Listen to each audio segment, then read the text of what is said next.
We have responsibility, Terry. We did not have any accountability for what was going on there, and we should have. This is ridiculous. You're going to ask me in the middle of the thing when they've already breached the inaugural stuff that should we call the Capitol Police? I mean the National Guard? Why weren't the National Guard there to begin with?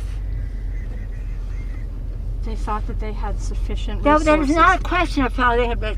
They don't know. They clearly didn't know, and I take responsibility for not having them just prepare for more.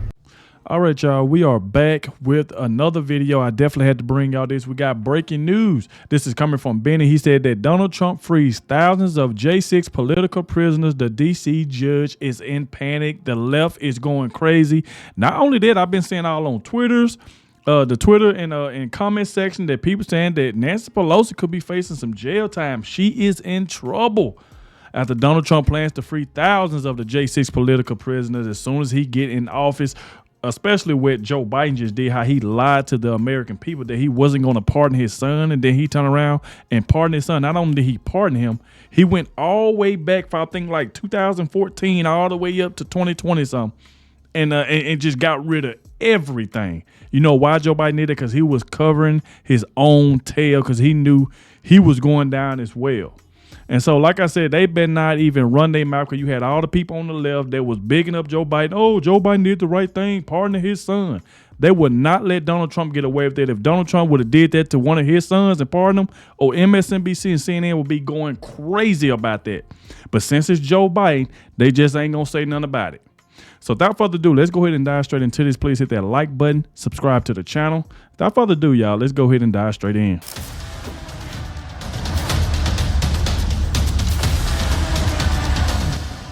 What's up, guys? It's Benny. You can call Donald Trump a lot of things, but don't call him a liar. At least he's a man of his word. A month ago, Donald Trump sat down with NBC News and said this about January 6th defendants. I will be acting very, very quickly, probably on day one. We're going to be looking at individual cases. These people are political prisoners. They've been locked up for years. Everything. We're going to look at individual cases, yeah. Okay. But I'm going to be acting very quickly.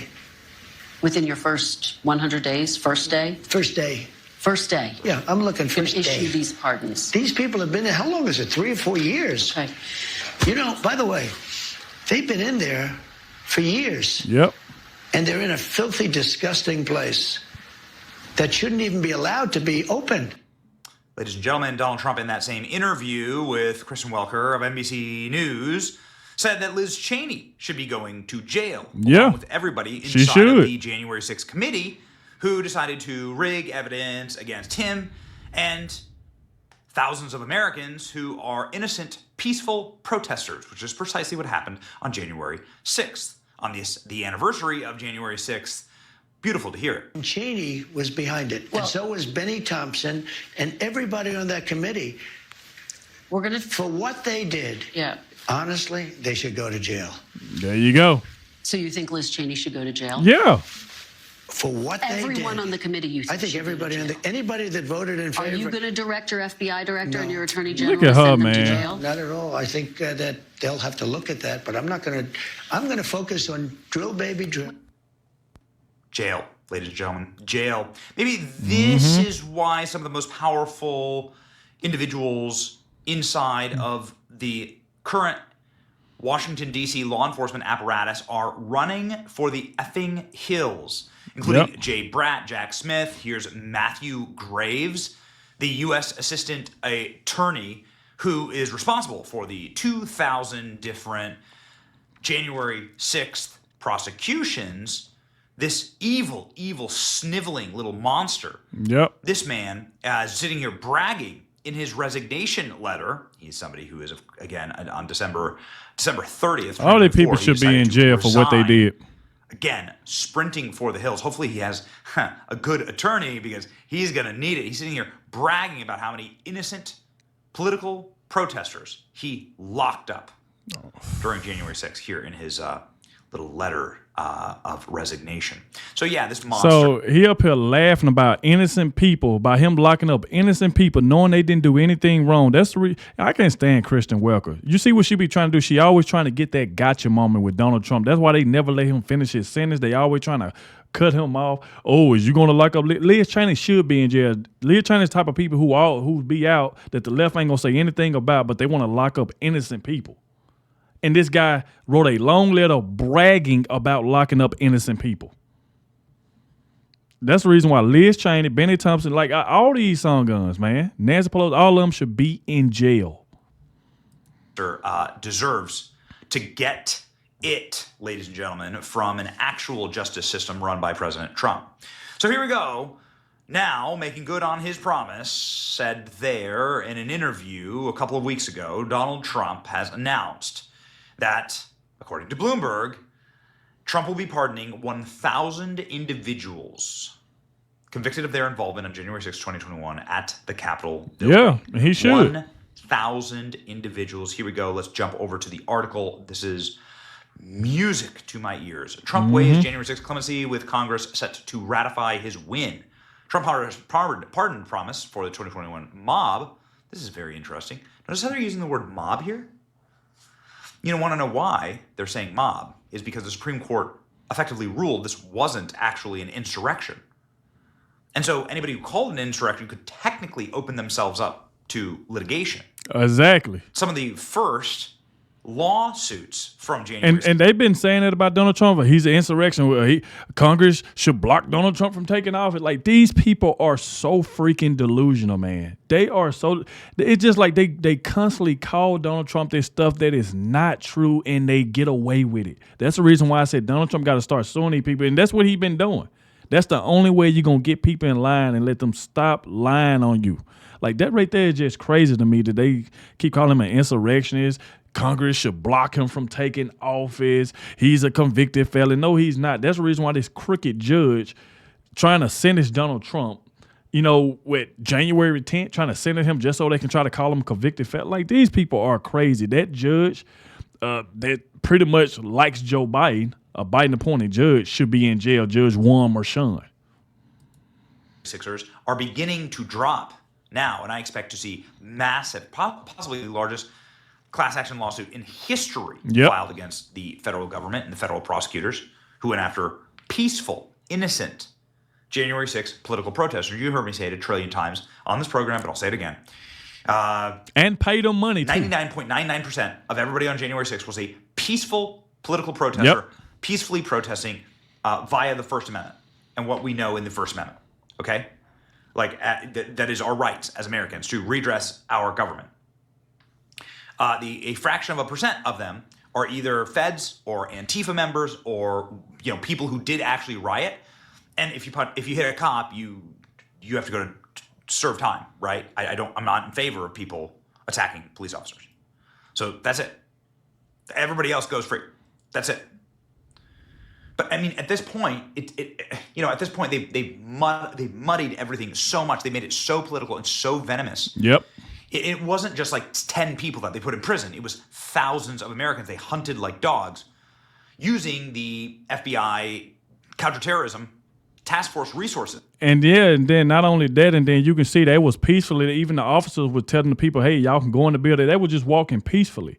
It's like this whole thing was a setup to stop Donald Trump from becoming president. So if he was to win, they were going to try to use J6 as a way that he can't be elected. Like, none of this stuff worked because we see exactly what they was doing, and it didn't work. Meanwhile, ISIS is sitting here in our country plotting to kill us and is actually legitimately killing us, as we saw on New Year's Day, and nothing. This is the result. This is the trade-off. Okay, so ladies and gentlemen, prosecutors, judges, press on White House transition year. Here we go. 4 years after a mob attack, amazing, a mob attack. They keep saying a mob. It used to be an insurrection. Notice how they're changing the language here. Keep saying mob. Donald Trump's last gasp, fast forward to blah blah blah, election loss, evolved into a political and cultural flashpoint with little lasting damage to the president-elect. Isn't that great? The attack faced bipartisan condemnation in the immediate aftermath, but as Trump made 2020 election denialism a core part of his first-term identity, downplaying the severity of the attack and denouncing the prosecutions that followed at the same time loyalty to propel him to a second term. As Trump prepares to return to power in 2 weeks, expectations are high for him to reward that allegiance and fulfill his promises of swift clemency for the 1,000-plus people convicted for the and hundreds with pending cases. Any early action on J6 pardons would set the tone for how he might wield the presidency to reward loyalists and critics fear punish opponents. Well, because Trump would be the first guy to do that. This year, January 6th certification. They always saying punish opponents, but they act like these people didn't do nothing to Donald Trump. These people was trying to put this man in jail. These people were trying to get this man killed. He was almost assassinated twice off the rhetoric that they continue to say. He's a threat to democracy. He's Hitler. Mussolini, like they were saying he's all these bad people, and stuff like that was leading to this man almost losing his life. Like, come on, man. Has been designated a national security event to be overseen by the U.S. Secret Service. It's the first time the vote counting has ever been given the classification, according to the agency, that allows for vast resources from the federal government and state and local partners. Another risk for Monday's event is heavy weather that is expected to arrive on Washington overnight. Big snowstorm. Donald Trump is set to liberate thousands on his first day in office.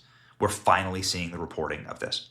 And this is something, of course, we've covered multiple times. Yep. President Trump has said we believe President Trump. It's also something that we've covered on our show ad nauseum. There's absolutely nobody better, however, than Julie Kelly on this question. Julie Kelly. Shout out to Julie Kelly, preeminent reporter that has covered these cases and has done so effectively. Spent the better part of the last 5 years of her career covering these cases and literally physically showing up to report on them.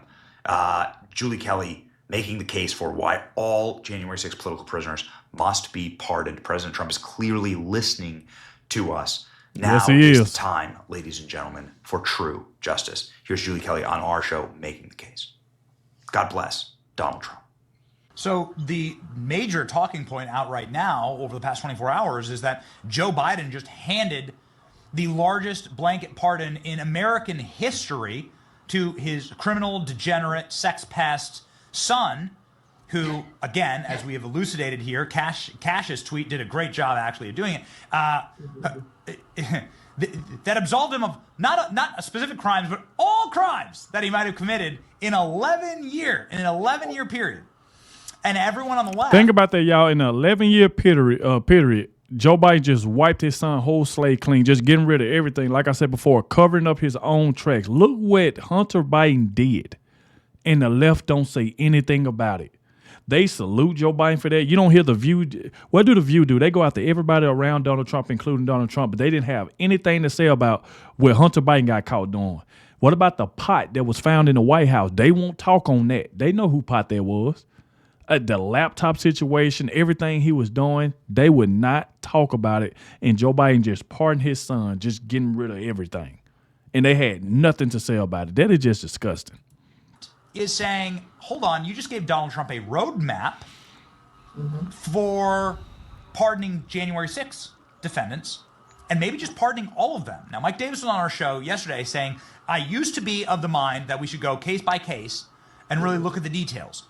But now I personally believe Trump should just blanket pardon and just say, nope, it's too much of a rat's nest, all of this, and you've now handed us the weapon with which to do this. What's your thought now on January 6 pardons, given the Hunter Biden news?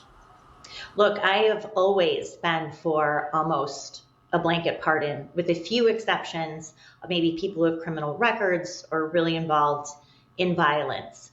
But I have a piece up at my Substack right now, Declassified with Julie Kelly, that says, yes, based on now the Hunter Biden pardon, the broadness of it, covering up for crimes that Hunter Biden obviously committed while his father was president. Yep. How can we possibly justify a piecemeal approach to pardoning and offering the same sort of blanket clemency to January 6th defendants? Look, Benny, even the ones who are accused of assaulting police officers. We know that police officers from the DC Metro Capitol Police started the violence that day. They started attacking protesters. Most of the confrontations that we see on the cherry pick videos leaves that context, important context out. Well, not only was that sort of video left out in the American public, it was also left out in trials, because judges time after time refused to let jurors see how the police misconduct that day that prompted this uprising by protesters who were standing outside a government building on public property on a Wednesday afternoon. They did not have to be attacked by DC Metro and Capitol Police using flashbangs like we just saw the FBI and that clip use, rubber bullets, dousing people with tear gas, shoving women down the stairs, beating women over the head. I mean, these are facts of what happened on January 6th. All of that has been ignored by the media, by the J6 Select Committee, and been buried in these trials. No one in Washington, D.C. got a fair trial in a city that voted 93% for Joe Biden and 93% for Kamala Harris. The entire process from beginning to end was rigged against these defendants. And that is the biggest argument, in addition to this broad pardon for Hunter Biden, why all January 6th defendants should be pardoned, released from prison, and be able to go on and try to rebuild their lives. Well, there you go, right there, man. Shout out to Julie Kelly, because she tell it exactly like it is. That's the thing, when they go to court, they don't want to show what the police was doing, what prompted the whole thing and stuff, pushing, like I said, like Julie Kelly said, pushing women down the stairs. They won't show any of that. And the media, the legacy media, they just ignore all of it. Oh, look what the J6ers did. They attacked the police. They did this. They did that. It's just all lies, because they hate one man, and that's Donald Trump. That's the reason why. So I am glad that Donald Trump is going to free them. You already heard what he said. First day in office, he's going to free all of the J6ers. I can't wait for that. You know, so there we go right there. So like I said, y'all let me know what y'all think about all of this. Thank you all for watching, and I'll catch y'all in the next one.